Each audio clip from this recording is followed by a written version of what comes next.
மூக்குக்குள்ள விரல் விட்டு பிக்கிங் பண்ற பழக்கம் உங்கள்கிட்ட இருக்கா? அட நைட்லாம் படுத்த உடனே சீக்கிரமா உங்களுக்கு தூக்கம் வரலையா? நகத்தை கடிக்கிற பழக்கத்தை எப்பனா ஃபாலோ பண்ணிருக்கீங்களா என்ன?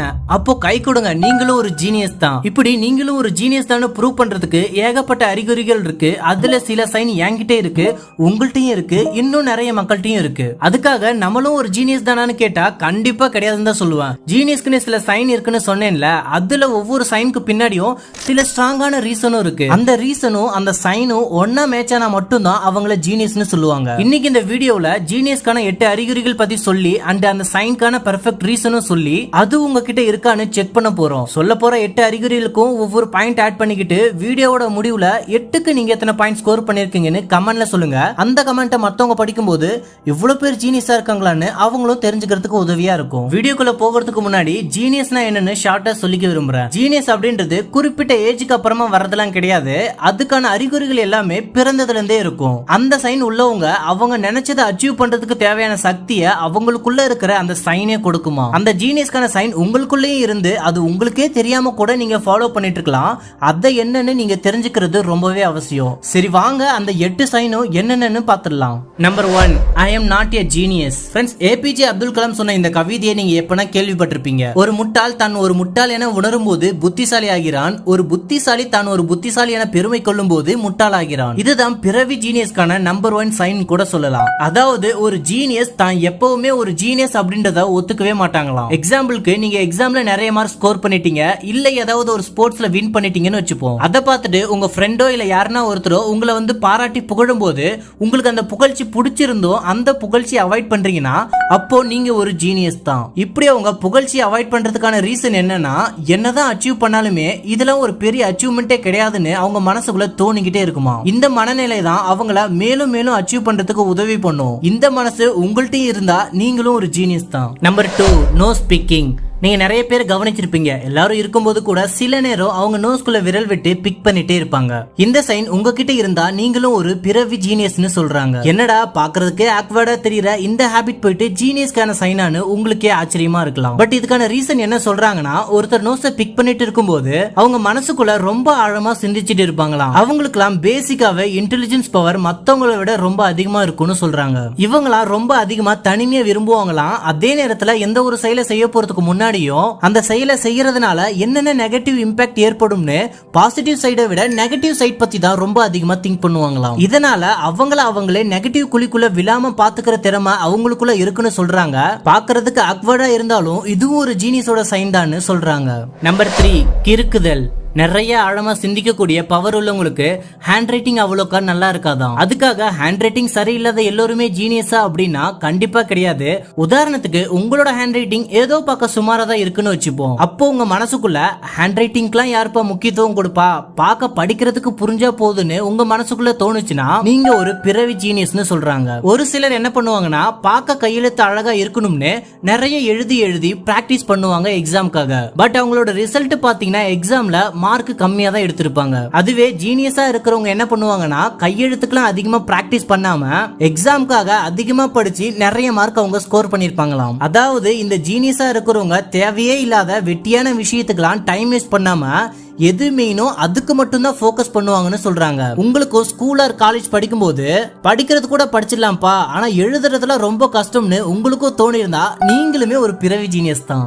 Number 4, laziness. உலகத்திலே டாப் 10 பணக்கார லிஸ்ட்ல இருக்கிற பில் கேட்ஸ் என்ன சொல்லிருக்காருன்னா, நான் எங்க கம்பெனில இருக்கிற ரொம்பவே ஒரு கஷ்டமான ஒர்க்கை ஒரு லேசியான பர்சன் கிட்ட தான் ஒப்படைப்பேன்னு சொல்லியிருக்காரு. அதுக்காக அவர் சொன்ன ரீசன், ஒரு ஹார்ட் ஒர்க் பண்ற பர்சன் எல்லாரும் இந்த ஒர்க்கை எப்படி பண்ணிருக்காங்கன்னு பார்த்துட்டு அதே மாதிரி அந்த ஒர்க்கை எவ்வளவுதான் கஷ்டமா இருந்தாலும் அதை அப்படியே செஞ்சு முடிச்சிருப்பாராம். இதனால டைம் ரொம்ப வேஸ்ட் ஆகும். அதே ஒரு சோம்பேறி கிட்ட அந்த கஷ்டமான வேலையை ஒப்படைச்சோம்னா உடனே இந்த சோம்பேறியும் மத்தவங்க இந்த ஒர்க்கை எப்படி பண்ணுவாங்கன்னு பார்த்து தெரிஞ்சுக்கிட்டு அதை எப்படி சிம்பிளா சீக்கிரமா செஞ்சு முடிக்கலாம்னு யோசிப்பாங்களா இந்த சோம்பேறியா இருக்கிறவங்க. இதனால டைம் ரொம்பவே சேவ் ஆகும் கம்பெனிக்குன்னு பில் கேட்ஸ் சொல்லியிருக்காரு. உங்களுக்கு ஹார்ட் ஒர்க் பண்றதுல விருப்பம் இல்லாம ஒரு விஷயத்தை எப்படி ஈஸியா முடிக்கலாம்னு மனசுக்குள்ள நினைச்சிட்டு இருக்கீங்கன்னா அப்போ நீங்களும் ஒரு பிறவி ஜீனியஸ்னு தெரிஞ்சுக்கோங்க. உங்களை மத்தவங்க வேணா சோம்பேறின்னு சொல்லலாம், ஏன் நான் கூட உங்களுக்கு எக்ஸ்பிளைன் பண்றதுக்காக சோம்பேறின்னு தான் சொல்லியிருக்கேன். பட் யார் இப்படி உங்களை சோம்பேறின்னு சொன்னாலும் கவலைப்படாதீங்க, மத்தவங்களோட பெருசா நீங்க அச்சீவ் பண்ணி காமிப்பீங்கன்னு எனக்கு ரொம்பவே நம்பிக்கை இருக்கு. ஏன்னா உங்களுக்குள்ள ஜீனியஸோட சைன் இருக்குல்ல. Number 5, open mind character. ஒரு சிலரை பார்த்திருப்பீங்க, அவங்க மனசுக்குள்ள எதையுமே வச்சுக்காம பட்டுன்னு எதிரில இருக்கிற பர்சன் காயப்படுவாங்கன்னு தெரிஞ்சாலுமே மனசுக்குள்ள இருக்கிறத டக்குன்னு ஓப்பனா சொல்லிடுவாரு. இவரதான் நம்ம எல்லாருமே ஓப்பன் மைண்ட் கேரக்டர்னு சொல்லிட்டு இருக்கோம். பட் ஓப்பன் மைண்ட் கேரக்டருக்கு உண்மையான அர்த்தம் என்ன தெரியுமா? இப்போ நீங்க ஒரு ஹிந்துன்னு வச்சுப்போம், உங்களோட முஸ்லீம் ஃப்ரெண்ட் வந்து எங்க மதத்துல இப்படிலாம் இருக்கு இதெல்லாம் இருக்கு அப்படின்னு சொல்றாரு. அல்லது நீங்க ஒரு முஸ்லீமா இருந்து உங்க ஹிந்து ஃப்ரெண்ட் வந்து அவரோட கடவுள் பத்தி பேச ஆரம்பிக்கிறாருன்னு வச்சுப்போம். இந்த இடத்துல ஆப்போசிட் பர்சன் என்ன சொல்ல வராருன்னு கேட்காம எனக்கு இதெல்லாம் தேவையில்லாத விஷயம்னு சொல்லாம அவர் அப்படி என்னதான் சொல்ல வராருன்னு கியூரியாசிட்டியோடயும் அவரோட பேச்சை மதிக்கக்கூடிய பர்சனாவும் நீங்க இருந்தீங்கன்னா நீங்களும் ஒரு பிறவி ஜீனியஸ்னு சொல்றாங்க. இப்படி இருக்கிறவங்கள தான் உண்மையிலே ஓப்பன் மைண்ட் கேரக்டர்னு சொல்லுவாங்க. நம்பர் 6, டிஸ்ஆர்கனைஸ்டு. ஒரு தடவை ஆல்பர்ட் ஐன்ஸ்டீன் கிட்ட ஒருத்தர் போயிட்டு, ஏன் உங்களோட ஒர்க்கிங் டெஸ்கை ப்ராப்பரா அரேஞ்ச் பண்ணாம கண்டமேனிக்கு வச்சிட்டு இருக்கீங்கன்னு சொல்லி, யார் ஒருத்தர் அவரோட டெஸ்கை டிஸ்ஆர்கனைஸ்டா வச்சிட்டு இருக்காங்களோ அவங்களோட மைண்டும் அதே மாதிரி டிஸ்ஆர்கனைஸ்டா அன்ப்ராப்பரா தான் இருக்கும்னு சொல்லியிருக்காரு. அதை கேட்டுட்டு ஐன்ஸ்டீன் சிரிச்சுக்கிட்டே ஒரு ரிப்ளை கொடுத்தாரு, நீங்க சொல்ற உங்க லாஜிக் படி பார்த்தா அப்போ யாரோட டெஸ்க் காலியா இருக்கோ அவங்களோட மைண்டும் அதே மாதிரி காலியா தான் இருக்கும்னு சொல்லியிருக்காரு. அதாவது ஒர்க் பண்ற டெஸ்கா இருந்தாலும் சரி, படிக்கிற டெஸ்க் ஆர் பிளேஸா இருந்தாலும் சரி, ஜீனியஸா இருக்கிறவங்க அதை ப்ராப்பரா மெயின்டைன் பண்ண மாட்டாங்களாம். நீங்களும் இந்த மாதிரி டிஸ்ஆர்கனைஸ்டா வச்சுக்கிற பர்சனா இருந்தா நீங்களும் ஒரு பிறவி ஜீனியஸ் தான். ஆல்பர்ட் ஐன்ஸ்டீன் அவரோட டெஸ்கை ஏன் அன்ப்ராப்பரா வச்சிருக்கிறதுக்கான ரீசன் என்னன்னா, அவர் நிறைய யோசிப்பாரு. அவர் யோசனைக்கு வரதெல்லாம் அப்பைக்கப்ப எழுதிக்கிட்டே இருப்பாரு. அதனால ஒவ்வொரு வாட்டியும் அரேஞ்ச் பண்ணி திரும்ப கலைச்சி அரேஞ்ச் பண்ணி திரும்ப கலைச்சி இதுல நிறைய டைம் வேஸ்ட் ஆகும் இல்லையா? அதனாலதான் அதை டைம் வேஸ்ட்னு நினைச்சு அதை எப்பயுமே அன்ப்ராப்பரா வச்சிருக்காரு. உங்க மனசுக்குள்ளேயும் இந்த ரீசன் இருந்தா நீங்களும் ஒரு ஜீனியஸ் தான். Number 7, night towels.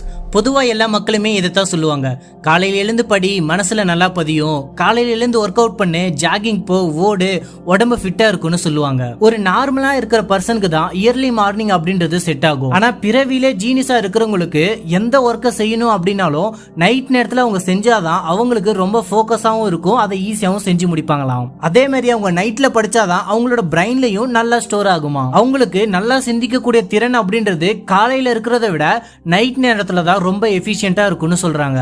நீங்களும் நைட் நேரத்துல ஒர்க் பண்றத ஈஸியா உணர்றீங்க அப்படின்னா அப்போ நீங்களும் ஒரு பிறவி ஜீனியஸ் அப்படின்றத தெரிஞ்சுக்கோங்க. இதுக்கு முன்னாடி சொன்ன 6 விஷயத்துக்குமே அந்த ஹாபிட் ஏன் ஜீனியஸோட சைன்னு ஒரு ரீசன் சொல்லியிருந்தேன் இல்லையா?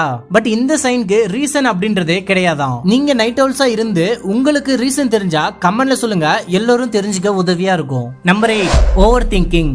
பொதுவா எல்லாரும் ஓவர் திங்கிங் பண்ணும்போது நம்மளோட ஃபேஸ் ரொம்ப சோகமாவும் டிப்ரெஷன்லயும் இருக்கும், கரெக்டா? பட் அதுவே ஒரு ஜீனியஸ் ஓவர் திங்கிங் பண்ணும்போது அவங்களோட கண்கள் மட்டும் திறந்திருக்கும், பட் முன்னாடி இருக்கிற எதுவுமே அவங்க கண்ணுக்கு தெரியாது.